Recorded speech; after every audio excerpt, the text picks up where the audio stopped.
one is going to come and defend our country except ourselves.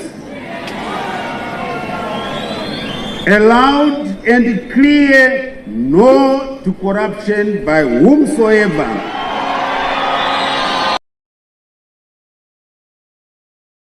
Mnangagwa missing in 1979. ZANLA High Command as Chiwenga emerges prominent. The 26th of August 2025. Spread the love. By a correspondent, President Emerson Mnangagwa's war credentials have once again come under scrutiny, following renewed revelations that his name was absent from the ZANLA High Command list of 1979, while current Vice President Constantino Chiwenga, then aged 23, appeared as a prominent military commissar. The claims resurfaced after a 2019 war veterans press conference, coupled with documents from Mnangagwa's own biography, cast doubt on his long-standing portrayal as a frontline liberation fighter. According to the records, while Chiwenga, then known as Dominic Chiwenga, was serving as a full combatant in ZANLA, Mnangagwa was classified differently, with some veterans openly branding him a Smith regime conformist. Speaking recently to ZBC, Mnangagwa admitted that he was not treated like a dangerous prisoner during his incarceration under the Rhodesian regime,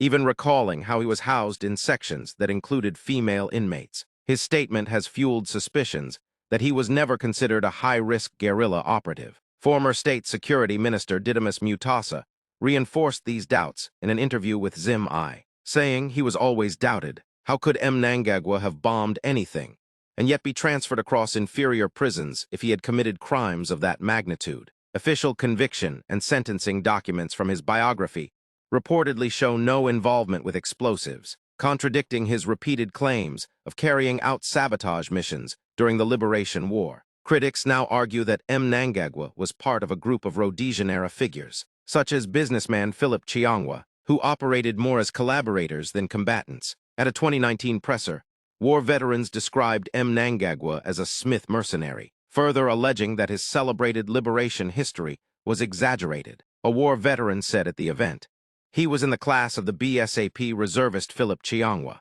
That's why we released the song Serious Don't Bow to the Philip type, because we know the truth." Meanwhile, a documentary and song campaign released by the veterans continues to circulate, reinforcing their version of history. Analysts say the controversy not only undermines Mnangagwa's liberation narrative, but also sharpens comparisons between him and Chiwenga, who is widely acknowledged to have played a direct and active role in ZANLA operations. As the succession debate intensifies within ZANU-PF, the resurfacing of these questions over Mnangagwa's war record is expected to reignite tensions between the president's camp and military-aligned loyalists backing Chiwenga.